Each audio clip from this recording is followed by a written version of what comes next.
இந்த போன் உங்க பொண்ணோடது தானே? நீங்க வாங்கி தரலனா எப்படி இவ சொந்தமா யூஸ் பண்றா இந்த போனை?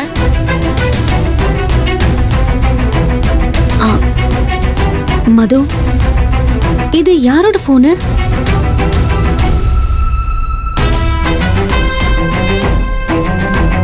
உன்னை தானே கேக்குறாங்க, சொல்லு. இந்த போன் என்னோடது தான் மேடம்.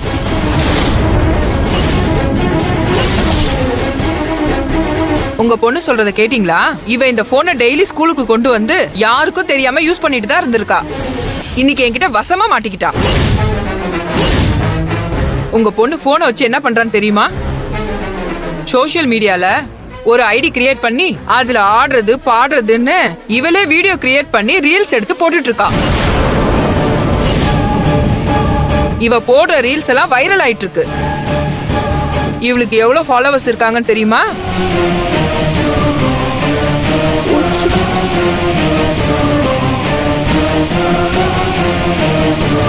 நீங்களே பாருங்க உங்க கண்ணால.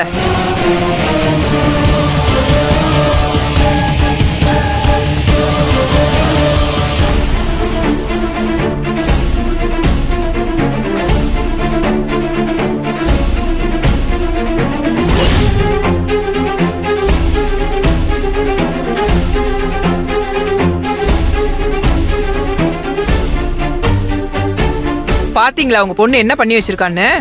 என் பொண்ணு இப்படி பண்ணிருக்காங்கிறப்போ என்னால தாங்கிக்க முடியல மேடம்.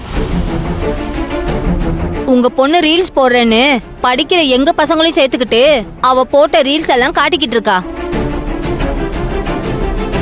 அத பார்த்த எங்க பிள்ளைங்களும் குற்றவாளியா நிக்கிறாங்க. இப்ப உங்களால என்ன பதில் சொல்றேன்னு தெரியாம நின்னுக்கிட்டு இருக்கோம். உங்க பொண்ணை நீங்க கண்டிச்சு வளர்த்திருந்தீங்கன்னா இப்ப பயமே இல்லாம ஸ்கூலுக்கு போன் எடுத்துட்டு வந்து எங்க பசங்களையும் பார்க்க சொல்லிருக்க மாட்டா. என்ன பிள்ளை வளர்த்திருக்கீங்க நீங்க?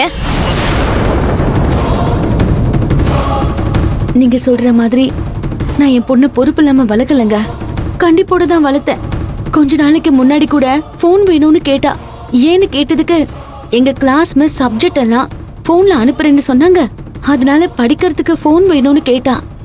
ஏன் நம்பரை உங்க மிஸ்கிட்ட கொடுத்து அனுப்ப சொல்ல உனக்கு தனியா போன் வாங்கி கொடுக்க மாட்டேன்னு தான் சொன்னேன். இவ்வளவு சாப்பிடாம கொல்லாம எவ்வளவோ அடம் பிடிச்சா. நான் முடியவே முடியாதுன்னு சொல்லிட்டேன். அப்படி இருந்தும் இவ கைக்கு எப்படி போன் வந்துச்சுன்னு எனக்கே புரியல.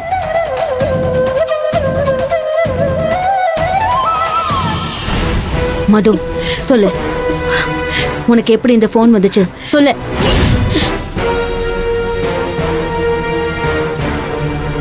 இப்ப நீ வாயை திறந்து உண்மையை சொல்லல, அவ்வளவுதான் சொல்லிட்டேன். உனக்கு இதை யார் வாங்கி கொடுத்தா சொல்லு. மேடம் மேடம் மேடம், ஸ்கூல்ல கண்டிக்கிறதுக்கு நாங்க இருக்கோம். அவ கைக்கு போன் எப்படி வந்துச்சுங்கிறது உங்க வீட்ல நடந்த விஷயம். அத நீங்க வீட்லயே கண்டுபிடிக்கிறத விட்டுட்டு இப்படி ஸ்கூல்ல வந்து கண்டிச்சிட்டு இருக்கீங்க.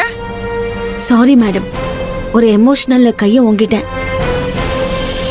இங்க பாருங்க மேடம், எங்க ஸ்கூல்ல படிக்கிற பசங்க செல்போன் யூஸ் பண்ண கூடாதுன்னு நாங்க ஸ்ட்ரிக்ட்டா சொல்லிருக்கோம். அப்படி மீறி யூஸ் பண்றது தெரிஞ்சா அந்த ஸ்டூடெண்ட் மேல ஒழுங்கு நடவடிக்கை எடுப்போம். உங்க பொண்ணு கெடுறது மட்டும் இல்லாம மத்த ஸ்டூடெண்ட்ஸையும் சேர்த்து கெடுத்துட்டு இருக்கா. அவ படிப்பும் மோசமா இருக்கு. இப்படிப்பட்ட பொண்ண இனிமே ஸ்கூல்ல வச்சுக்க முடியாது. நீங்க உங்க பொண்ணோட டிசிய வாங்கிட்டு போயிடுங்க.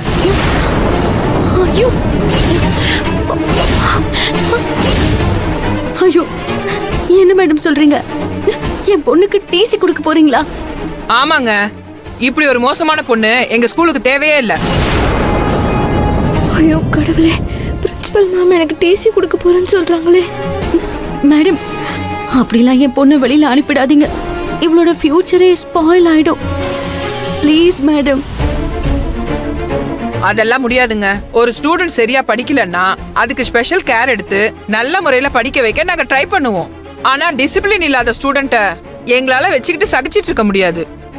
ஒரு நிமிஷம் கூட எங்க ஸ்கூல்ல வச்சுக்க முடியாது. மேடம், இந்த ஒரே ஒரு முறை இவ்வளவு மன்னிச்சிருங்க. உங்களுக்கு கெஞ்சி கேட்டுக்கிறேன். Please madam. ஏற்கனவே ஒரு தடவை பர்த்டேன்னு போய் சொல்லி அன்யூனிஃபார்ம் போட்டுட்டு வந்தா. உங்களுக்காக மன்னிச்சு விட்டேன், அதோட திருந்து இருக்கணும் அவ. ஆனா திரும்பவும் மன்னிக்க முடியாத தப்பு பண்ணிருக்கா. இதை எங்க ஸ்கூல் நிர்வாகத்தால ஏத்துக்கவே முடியாது. ஐயோ நீங்க டிசிய வாங்கிட்டு தயவு செஞ்சு கிளம்புங்க. மேடம், எல்லா பேரண்ட்ஸ் மாதிரியும் என் பிள்ளைங்களையும் இந்த ஸ்கூல்ல படிக்க வைக்கணுங்கிறது என்னோட கனவா இருந்துச்சு மேடம். என் 3 பிள்ளைங்களுக்கும் இங்க அட்மிஷன் கிடைச்சதுக்கு நான் எவ்வளவு சந்தோஷப்பட்டேன் தெரியுமா?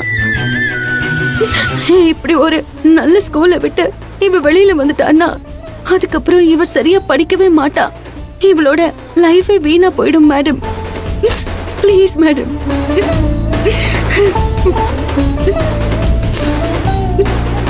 ஏன்டி இப்படி பண்ண? உனக்கு இந்த போனை யார் வாங்கி கொடுத்தா? உன்னோட படிப்புல கவனம் செதறோன்னு தானே நான் உனக்கு போன் வாங்கி கொடுக்கல. அப்புறம் ஏன்டி இப்படி பண்ண? இப்படி ஒரு நல்ல ஸ்கூல் உனக்கு திரும்பவும் கிடைக்குமா?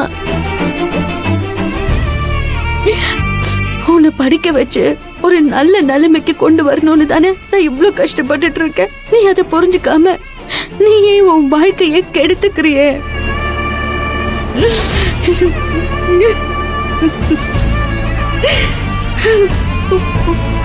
அவங்க அழுகிறத பார்த்தா பாவமா இருக்கு மேடம். மேடம், கடவுள் ஸ்தானத்துல இருந்து என் பொண்ண இந்த ஒரு முறை மன்னிச்சிருங்க. இனிமே அவ எந்த தப்பும் பண்ணாம திரும்பவும் கிளாஸ்லயே நல்லா படிக்கிற பொண்ணா நான் மாத்தி காமிக்கிறேன். Please madam. சரிங்க, உங்க வார்த்தைக்கு மதிப்பு கொடுத்து திரும்பவும் உங்களுக்காக உங்க பொண்ணை மன்னிக்கிறேன். Thank you madam, thank you. அவ இங்கேயே படிக்கட்டும், நான் அலோ பண்றேன்.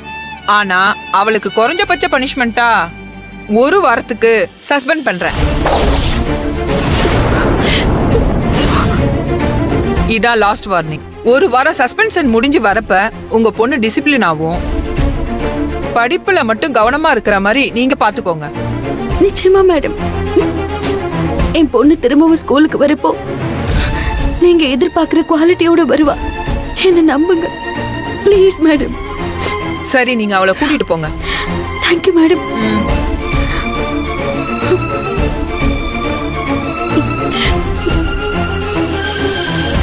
எப்படியோ மதுவை ஸ்கூலை விட்டு அனுப்பல. 1 வாரம் சஸ்பெண்ட் முடிஞ்சதும் திரும்பவும் ஸ்கூலுக்கு வந்துருவா. அது வரைக்கும் சந்தோஷம். Thank you ma'am. ம். ம்.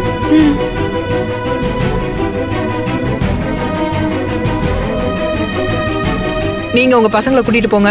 ரொம்ப தேங்க்ஸ் மேடம். நன்றி கூட்டிட்டு மேடம். வா. வா போலாம்.